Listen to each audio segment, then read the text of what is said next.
Star Wars. Where do I begin? Star Wars The Force Awakens is directed by J.J. Abrams and stars a plethora of new people as well as old. And I will tell you this right off the bat, this movie, just the scope of it, was absolutely phenomenal. I went last night at a 7 p.m. showing, and the place was packed. I'm talking just, there was not a good seat to be found. So I went with my father and myself, of course, and we sat in the second or third row to the front on the left. So the whole time I'm kind of just looking up at the screen, which, it wasn't too bad. But, just a little annoying nonetheless, but it didn't ruin the experience at all. Once I got myself, sort of accustomed to the seating arrangement that I was forcefully given, despite all that, this was the best movie theater experience I've had in years. I don't go to a lot of movies very often on the first day or when it, like maybe the second or third day removed, when there's still a lot of people. I kind of like to let the commotion sort of simmer down a little bit so I can kind of just sit back and relax. Unless it's for a movie that I'm actually really hyped. Something along the lines of Furious 7, Mad Max, or something like this. Star Wars. The last movie that I can very vividly remember seeing when it was pretty packed was Freddy vs. Jason back in 2003. And I was pretty young, but I still remember very clearly how amped and how hyped and how electric that audience was, trying to pick and choose between Freddy or Jason, who they wanted to see win, who they wanted to see lose. And it was more or less the same concept, except, nobody's fighting each other, to a degree, of course. You get the Jedis and the Sith, but, alas, moving forward. The energy and the atmosphere of this crowd, you can tell they were just waiting in anticipation for just those words a long time ago in a galaxy far, far away. And then for the cue of the orchestra to just start up, and then it says Star Wars Episode 7, The Force Awakens. And then you get the whole scroll of text going up. And as soon as the orchestra came in, when the main titles appeared, some guy was just in a uproar of emotion. He was just so excited and overwhelmed. You can hear he was just like, yeah, that's what I'm talking about. And a couple of the people in the audience laughed because they were, I guess, on the same boat as he was, as was I and my dad. So it was just awesome. And then people started applauding and everything like that. So just right off the bat, I was like, this is gonna be great. I mean, even if the audience wasn't there, I know I was going to have a good time because of the movie. And right from the opening shot, just the sheer atmosphere of everything and the cinematography, and you get these big, wide shots of the entire scenery and everything, just to show you the sort of scope of, the planets and the environments that they're on. Is just absolutely breathtaking. It's stunning. Visually, this movie is top-notch. It's one of the best films I've seen as far as special effects and everything go. Of course, there's CGI. You can't have flying spaceships and all this other stuff without CGI. But there are also a plethora of practical effects, which is my favorite thing. The last movie I saw that did practical effects well, in my opinion, was Evil Dead, the 2013 remake or reboot, whatever you want to call it.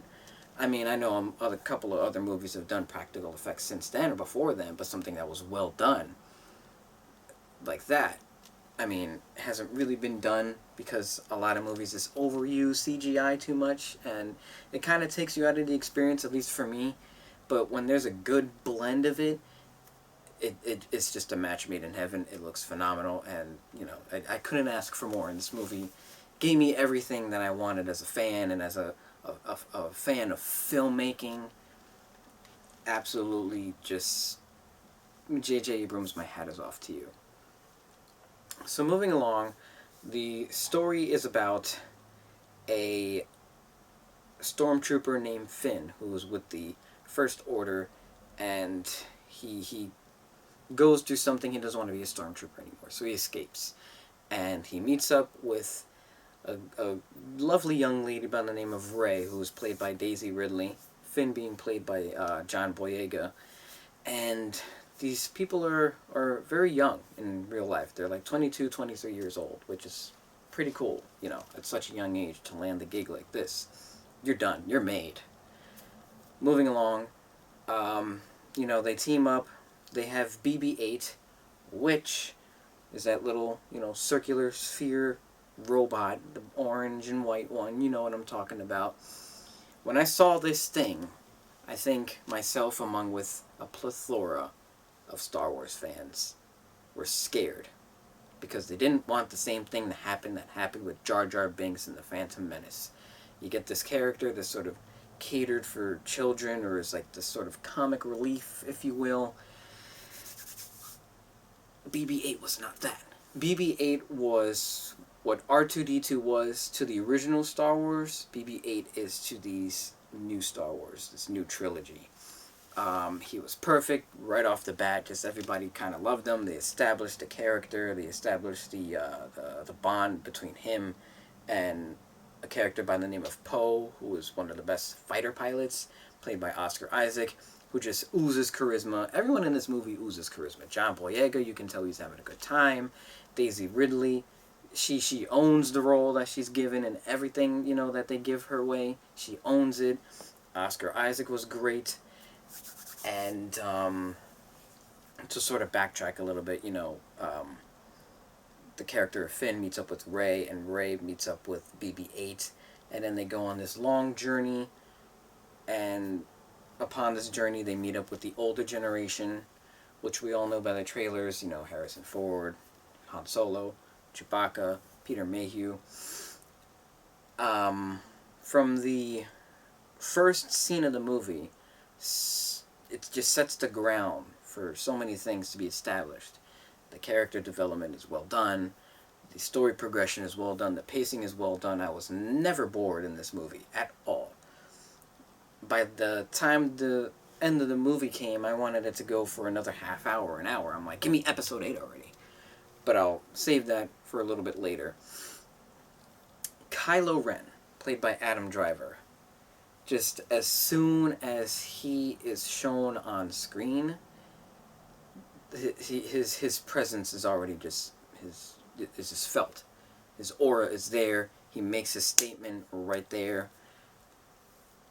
Absolutely phenomenal, just sort of first impression, if you will. And I was blown away. He's very menacing.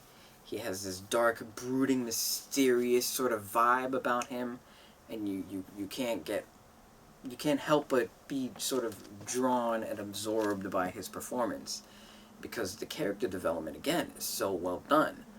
And that's how you have a good villain. So you want to know more about him, you understand their motive while also sort of hating them. But at the same time, you're like, okay, I get why he's doing it. I can relate to him. I don't agree with it, but I get it. That is a perfect villain. That's what you need more in movies. So, moving along, the story progression and how everything is sort of mapped out is very well done.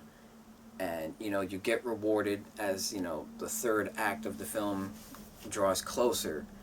And I was wondering to myself, there's not a lot of, I don't want to delve too much into spoilers. I will have a spoiler-filled review. This is going to be spoiler-free, so don't worry. There were just certain things that I realized were absent, if without revealing too much.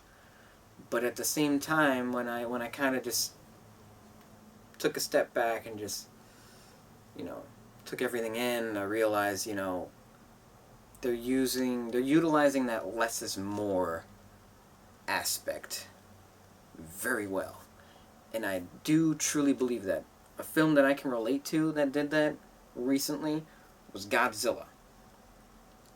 We didn't get to really see Godzilla in action until maybe the last 15-20 minutes of the movie, the climax, the conclusion.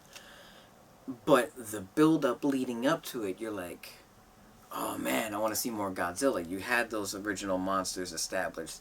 Then they revealed Godzilla to you. The scope of it was just awe-inspiring. I nearly teared up seeing that in the theater because it was just so magnificent. And then when he finally roars for the first time, you're just blown away. And then by the end of the film, once he's in action, you're like, yes, yes, this is what I wanted. And the payoff is so good. And that's exactly what they do with this movie. It is brilliant. Less is more is definitely the way to go, at least in my opinion. It's so much more satisfying when they wrap it all up perfectly. It's just very well done. It's like watching a romance film, and you know character A and character B are going to be together, but it's the struggle in which that leads to their, you know, to their pairing at the end. If it's well done, if it's well thought out, if it's well mapped out, if it's well progressed, if it's well detailed, by the time the end of the movie comes, you're like, finally, yes, they're together after all this BS. You know, just that sort of, you know, just laying the groundwork. That's what you need. And these guys, they did it perfectly, brilliant. I kudos to these guys. My hats are off. Star Wars is back. Star Wars is absolutely back. And another thing that I will mention before I go, I noticed something very different about this film, and that is the fact that it is a film. You get actual camera angles, actual shots, actual scenes, actual back and forth betweens of dialogue and everything. And there's a lot of humor in this movie. I forgot to mention. A lot of humor, but it's well done, and it's, you know, placed in very, just it's, how do I explain it? It's just well put together that it works. It doesn't feel force-fed to you. It just works. And I absolutely loved it. But again, just to backtrack a little bit, when you go back and you watch the prequel films that George Lucas made, Phantom Menace, Attack of the Clones, Revenge of the Sith, there's a lot of these sort of long, just boring shots of just a whole council meeting. You'll get this wide shot of character A, B, C, D, E, F, G, just sitting in a circle, just, you know, just talking about the just garbage, pretty much. And there's a lot of, it looks like, oh my gosh. For example, all the stormtroopers are CGI, and it's so annoying, it's distracting because you can tell. Why? Just go to Party City, buy a stormtrooper costume, you're good. You know, just touch it up a little bit in, like, post-production. It's annoying, it's distracting. This film did not do that at all. The costume design was brilliant, by the way. Brilliant. Oh my gosh, I haven't, just amazing. Going back to what I was saying, though, you get these long, boring shots of the same repetitive stuff over and over and over and over and over in the prequels, that when you see Force Awakens, it is very much a throwback to the old films, because it's not lazy filmmaking like the prequels became.